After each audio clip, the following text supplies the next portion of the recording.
Okay, what is this lah? This is what we call a YikeBike. A YikeBike. Yes, it's an electronic bike, comes from New Zealand. Where else to have the best environmental friendly country from? Right, I see. So this is a, I would imagine this is a fully electric bike? Yes, you are right. Tell me more about it. Okay, so basically this is a YikeBike. The top speed you can go up to 40 kilometers per hour. 40 kilometers an hour? Yes. Sitting with nothing in front of you? Nothing in front of you. 40 kilometers an hour, Yep. right, okay, Probably sounds promising. Probably you need one of the helmets to go along with it. Okay, and then one of those helmets, the still yes. Okay. So because you know when you talk about environmental friendly, this is actually the best moving tools that you can get. Because it's electronic, there's no carbon or anything on it. Yeah, so it's really good. You have customers, I think most of the people have seen it in Bangsa. You have a few customers have been riding it all around. So this is one of the latest gadgets that we have over here. Right, I see. Yes. So no carbon, but made out of carbon fiber, yeah? Yes, carbon right, fiber. Okay. And it weighs, how much does it weigh? This weighs about 14 kilograms. 14 kilograms, Yes. and you only have the one version? Yes. So only one type, yeah? Yes, only one type. Alright, okay. And how long does it take to charge this bike? If you, okay, there's, the average charging time is about 2 hours. Of course, if you are on the move, there's an express charger which takes about an hour. Yep. And what range or how long can you use it for? Okay, for a full charge, that bike can ride it easy for at least half a day. Half a day, yeah? Yeah, so when you move around, you know, you can just ride it. But of course, you need to bring the charger with you just in case. Right.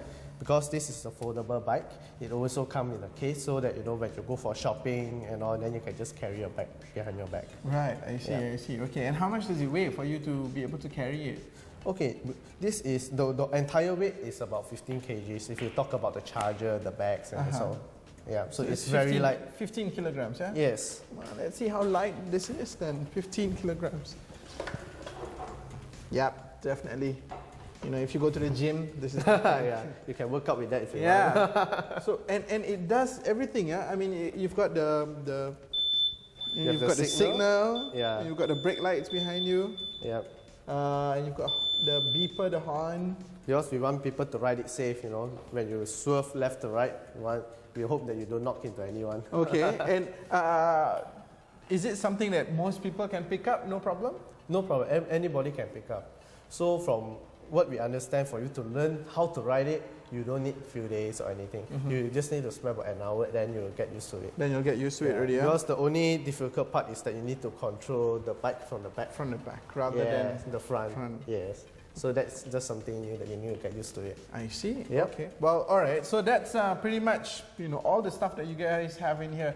You've got the helmets, you've got the bike, you've got the models, but also you've got all the other automotive stuff as well. They've got jewelry, some Ferrari jewelry and Maserati jewelry, and also you've got, from where I'm saying, I can see some unique Aston Martin racing telephones, yeah? Yes, you're right. We can talk about the stuff that they sell here for an entire episode, but that's all the time we have. So you have to come and check the store out. It's in Avenue K. Yeah, I know Avenue K is going through some refurbishment right now, but the store is open as per usual, yeah? Yes, as per usual. Okay, cool. Eugene, thank you so much. Thank you very much for dropping by. So when you have a demo unit, you let me know. For sure, for sure. All right, okay, so stay with us on In Gear. We've got more interesting stuff for you soon. Take care.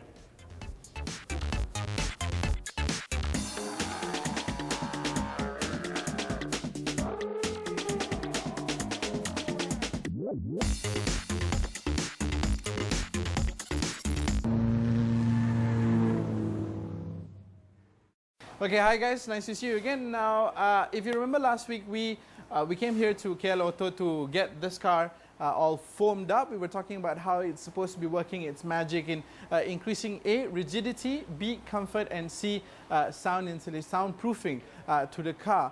Well, it's a convertible. You can only do so much in terms of soundproofing.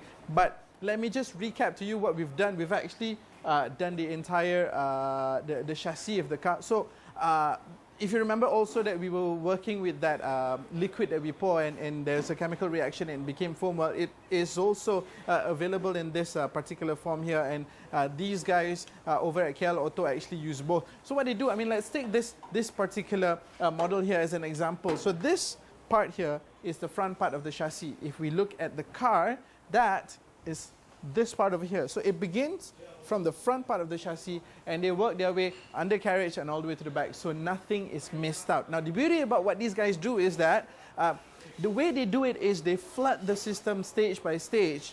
They flood the chassis stage by stage to make sure that no parts are left out. So the chassis comes with holes and they work their way down from the front, from here, and some will come out here. That way they know that this entire section is flooded and it's already done. So they work from here and on to the next stage, and each stage is a progression from the last one. So they know that every single stage is doing the part that it's supposed to be doing and it is flooded correctly. Now that's the difference between the guys that do it semi-professionally and the guys that do it professionally. And for the chassis, they would use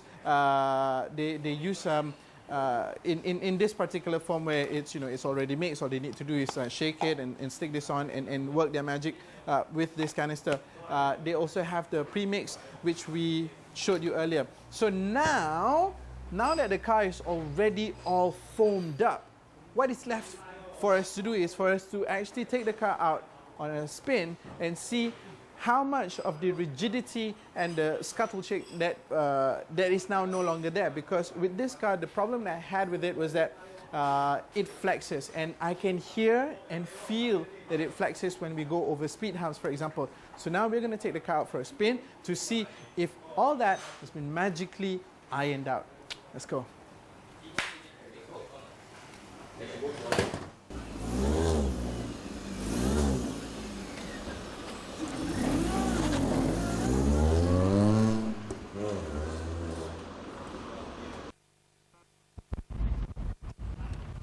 All right, you know what, guys? I'm not going to do this. I'm just not, because I just took the car out for a really quick spin and it just feels really good.